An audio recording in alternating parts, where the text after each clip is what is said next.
Hello, it's great to see you again, and welcome back to another installment of Planning Wisdom of the Super Rich. I'm your host, Ryan Ruff. We thank you for joining us today. I've got Devang Patel, founder and wealth manager over at Virtus Wealth Solutions. He'll be joining me momentarily. But look, we want to thank you for finding your way back to the show. Devang and I, we tackle new complex financial topics each episode, and today we've got a particular one that I think you're going to like a lot. You know, the topic of the day really is how to be a savvy negotiator, which is a skill, let's be honest, that comes in handy professionally and personally. It's something we can always look to have in our arsenal of tools. Now, think about this. Highly successful, self-made, multimillionaires, these super affluent and accomplished professionals. Well, they're all highly successful negotiators. This is something that they use on a regular basis, and they try to use it to harness a win-win scenario for themselves at every turn of the negotiation phase.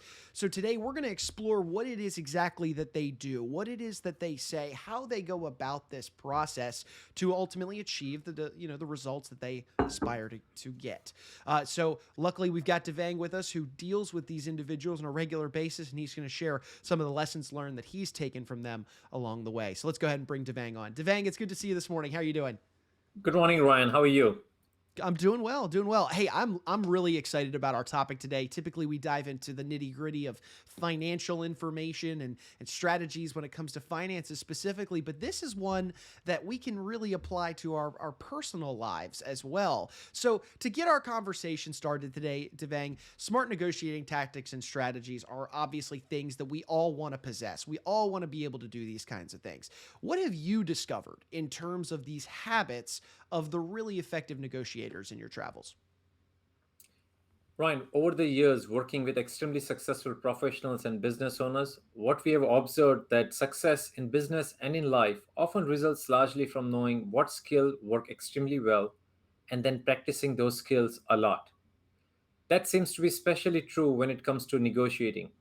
You can almost get what you ask for if that is you're able to ask the right way. We find that the most successful affluent entrepreneurs and professionals typically have three tools in their negotiation toolbelts that regularly reach for, especially when they're trying to close a really great deal. Number one, a particular mindset. Number two, a solid understanding of the issues at hand. And number three, people smarts. Right. And Devang, I'd love to dive into the weeds of this, for our audience. What's really the foundation that you see of a truly smart approach to negotiating as a whole? Ryan, it's hands down mindset. Your Mm. mindset is at the core. Ideally, you want to get the most you can from a negotiation, satisfyingly your complete set of wants. But you should absolutely hit a minimum set of conditions, your needs, to close a deal. If you conclude the negotiations feeling good about the outcomes and how you handle the bargaining process, that's a big plus. All of this is true for your counterparties as well. This is, Ryan, what we call a classic win win scenario that we should all strive for. You are most likely to get more of what you want if you really care about helping your counterparties get what they want. Very often, it's just really good business to do that. Sure. And hey, Devang, I don't know about you, but I love win-win scenarios. They're the best kinds of scenarios, right? So, obviously they pay even more out to us personally and professionally when those win-win scenarios net a highly desirable goal of ours, something that we're really hoping to achieve. But is that always possible? It's not always going to be a win-win scenario, right? No, Ryan, you're right. It's not always a win win. And I'm married, and I can tell you from experiences at home, it's never a win win, always. Although you should be motivated to come up with a deal that gives all sides much of what they want, it's also important that you should not make a deal that fails to address your own needs. A bad deal is almost always worse than no deal at all. And that's the most important thing I've learned and from the experiences of successful entrepreneurs is the ability to say no. But that said, a situation where everyone wins is more important than a lot of people assume. Right, right. So that's one tool, mindset, as well as just making sure we're looking for situations where everybody can win. What's a second negotiating tool, Devang, that you see being used by the very successful negotiators these days? Ryan, the other second thing that we see is they really have a deep understanding of the issues at hand. Hmm. In most business negotiations, Ryan, a solid grasp of the issues involved, all three technical, legal, and financials, is very essential. Being able to effectively understand the relative importance of proposed terms is usually foundational to effective bargaining. Sometimes, a superior comprehension of the intricacies of the various proposed terms of an agreement can lead to a superior results. There are instances I've seen, Ryan, for example, when greater sophistication concerning the legal or financial aspects of a negotiation translates into a much better outcome. Sure. Having the smarts, having the know-how in a particular area can give you a leg up on your competition, so to speak. But Devang, there's the third tool that I want to touch on today, and this might be even the most important tool of them all when it comes to negotiating, and that's the people smarts. What are we talking about here? Ryan, this is where the proper mindset and even the grasp of all the issues by themselves are unlikely to get you the outcome you're looking for. Hmm. So you're also going to need what we call people smarts. As the famous Chinese military strategist Sun Tzu stated, if you know the enemy, know yourself. You need not fear the result of 100 battles. If you know yourself but not the enemy, for every victory gained, you will also suffer a defeat. If you know neither the enemy nor yourself, you will succumb in every battle. So, this law of human nature and human interaction has been shown to be true numerous times over the centuries. So, let me break it down. The first component is knowing yourself. For accomplished entrepreneurs and professionals, and even just savvy deal makers in general, successful negotiation is often as much about emotional and psychological factors as are the numbers and terms. Being people smart is knowing yourself and being able to size up your counterparties by taking into account the particular negotiation. You should go into any negotiation, Ryan, with clear ideas of what you need and what you want to accomplish, and use that information as a filter when it comes to making decisions. Right. And I love this one, Devang. You need to understand who you're sitting across the table from. That's a really important factor in negotiation, understanding what their needs and wants could be, as well as your own. So, that being said, what can someone do, Devang, to gain those people smarts that we just chatted about and ultimately better size up those folks that are sitting across the table that we're negotiating with? What can we do to get better at that?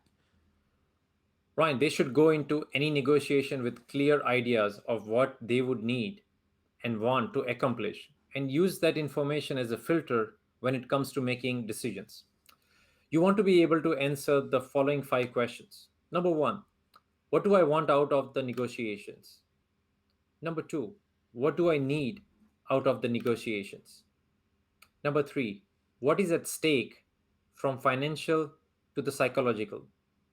And number four, what will happen if an agreement is not reached? And finally, what will happen at different levels of agreement? You have to decide just what is in your enlightened self interest and be very clear and honest with yourself. Often, what we find is people become somewhat over optimistic or not appropriately self reflective, and so they fail to have a clear knowledge about how much various factors actually matter in a negotiation. Also, they tend not to know what constitutes success.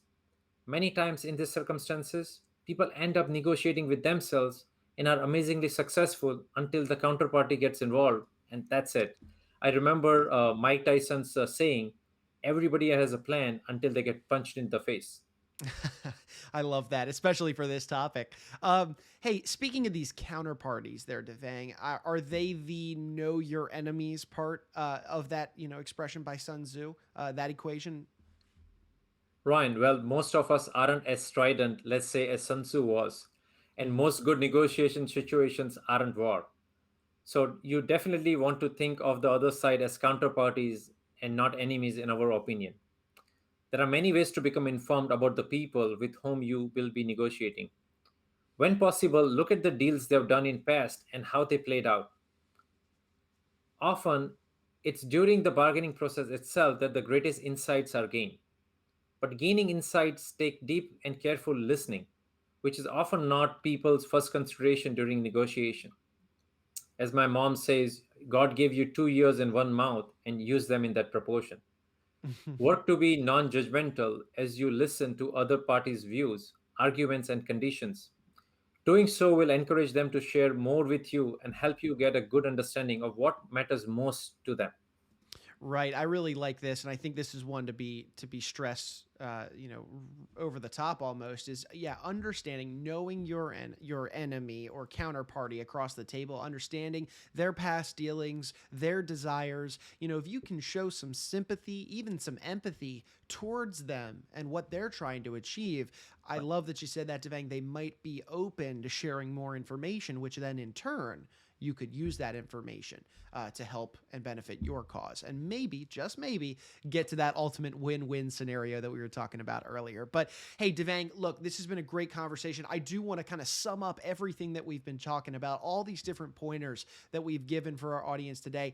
How do we effectively put all these pieces together so that anybody that watched our episode, anybody that's listening to this conversation today can take a great approach at their next negotiation? Ryan, there is a famous saying, people don't care how much you know until they know how much you care. So, in my view, Ryan, your insights into yourself and the people on the other side of the table, from the technical details of the deals to the egos and emotional aspects at play, form a mosaic that usually provides you with ways to craft a deal that satisfies both you and the counterparties.